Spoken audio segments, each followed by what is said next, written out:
A young couple enjoying their new relationship fantasized their future together. One said they felt their love was as timeless as the oldest love story, Romeo and Juliet. But there's a love story older than Juliet and her Romeo.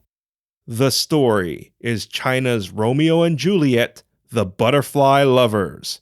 And this is Legends from the Pacific.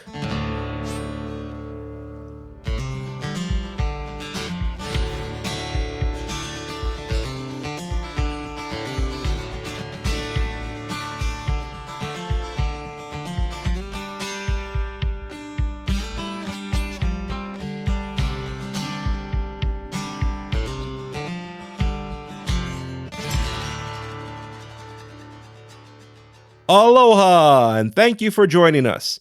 This is Legends from the Pacific, episode 46, China's Romeo and Juliet, the Butterfly Lovers.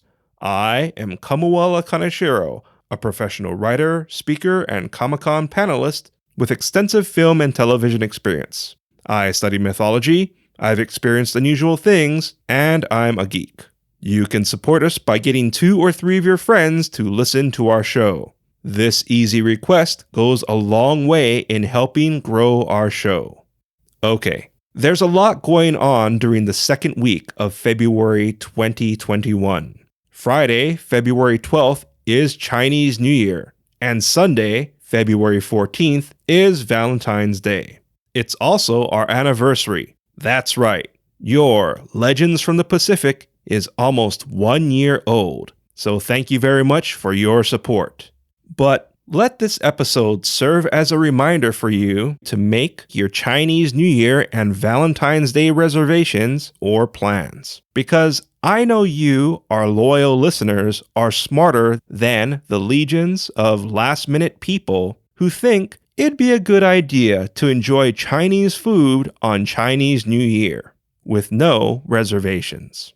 Especially if your neck of the woods doesn't have many Chinese restaurants. That's like going Christmas tree shopping in the afternoon of Christmas Eve.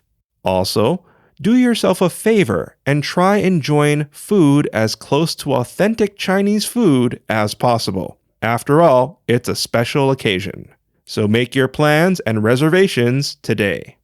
According to the Chinese astrology, 2021 will be the year of the ox. As a reminder, 2020 was the year of the rat.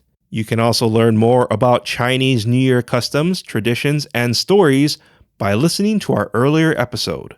So, in celebration of Chinese New Year and Valentine's Day, I decided to share one of China's most beloved stories, the Butterfly Lovers. Scholars traced the Butterfly Lovers story to the Tang Dynasty, which ruled from 618 Common Era to 907 Common Era.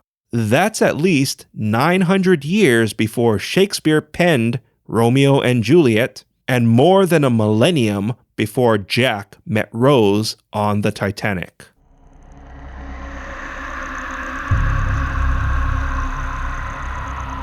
The following is a Legends from the Pacific original story and is based on cultural records.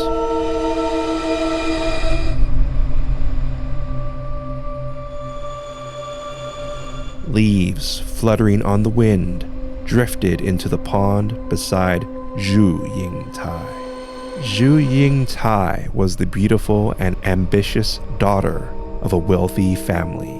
Her parents hoped her ambition would fade, so she may be groomed into an obedient wife of a powerful household. However, Zhu Yingtai's ambition did not fade, and her hunger for knowledge grew, but scholarly education was a luxury reserved for men. Zhu Yingtai devised to attend the greatest school in the land. She could disguise herself as a boy. She begged her father to support her academic endeavor and shared her deceptive plan. Zhu Yingtai's father loved his daughter and allowed her to go under the condition she immediately return when he calls for her. Zhu Yingtai agreed. At the school, she befriended a bookish schoolmate, Liang Shanbo. They became fast friends and spent hours studying together. 3 years later, Zhu Yingtai developed feelings for her nerdy classmate, but her father sent a letter requesting she return. No return date was mentioned. The schoolmates were devastated. The bookish Liang Shanbo couldn't leave his best friend and walked with Zhu Yingtai as she returned home. Zhu Yingtai's secret love swelled, but she was concerned Liang Shanbo might think differently of her if he knew she was a woman. Zhu Yingtai eluded to her beloved nerd that she was a woman by making a statement comparing them to Mandarin ducks. Mandarin ducks are known as love ducks, but Liang Shanbo didn't comprehend the message. Zhu Yingtai said she had a smart and attractive sister who'd be perfect for Liang Shanbo. Liang Shanbo was excited to meet her. Arrangements were made, and after walking 18 miles, the two finally separated.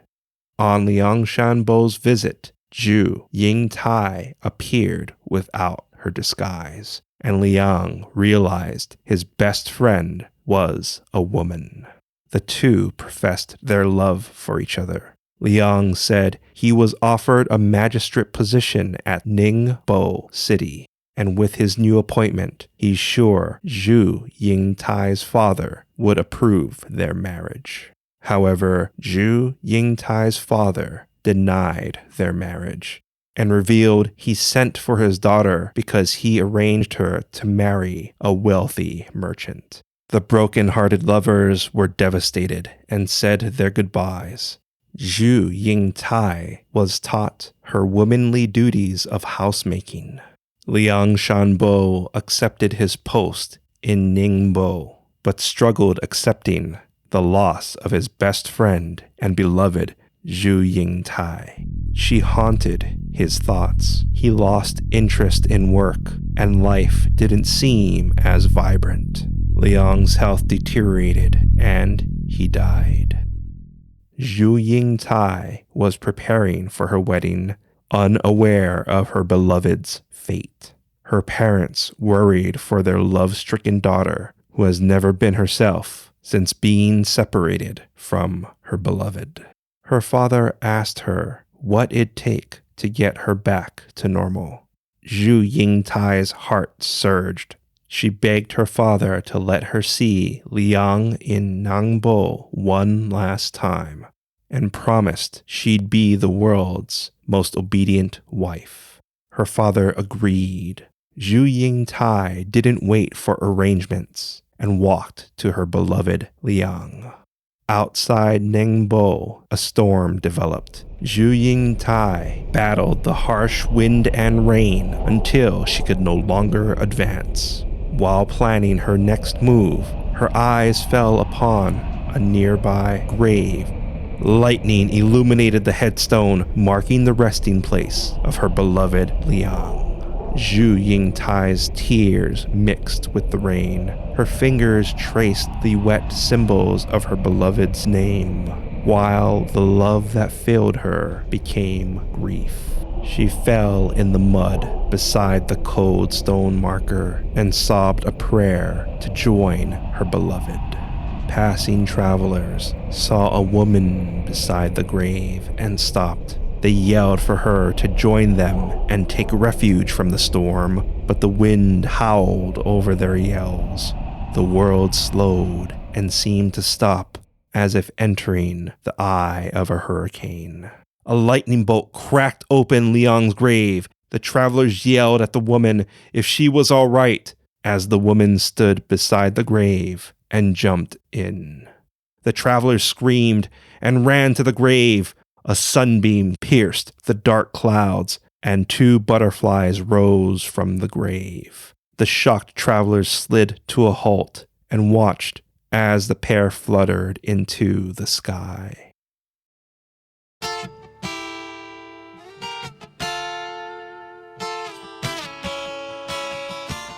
Coming up, your featured song and Hawaiian word. Today, the Chinese city of Ningbo has several places named after the butterfly lovers. In October 2005, Ningbo became sister cities with Romeo and Juliet's Verona. Verona also gifted Ningbo with a bronze Juliet statue. On the subject of broken hearts, the stress-induced broken heart syndrome, or Takotsubo cardiomyopathy, mimics a heart attack and changes the heart's shape, affecting blood flow. The altered left ventricle resembles a Japanese octopus trap, which is how it got the name Takotsubo. Thankfully, Takotsubo cardiomyopathy is reversible, so a broken heart can be harmful. But overall, it's better to avoid breaking people's hearts. The Butterfly Lovers has been adapted to operas, plays, films, television series, and is one of the few stories to inspire a violin concerto. I feel a more apt statement of Shakespeare's tale should be Romeo and Juliet is the European version of the Butterfly Lovers. Too bad Shakespeare had better marketing. If you like what you heard, please give us a rating, write a review, and share Legends from the Pacific with your friends and family. I'd really appreciate it. Join our email list to claim your exclusive unpublished story about Hawaii's faceless ghost and receive updates on our upcoming book.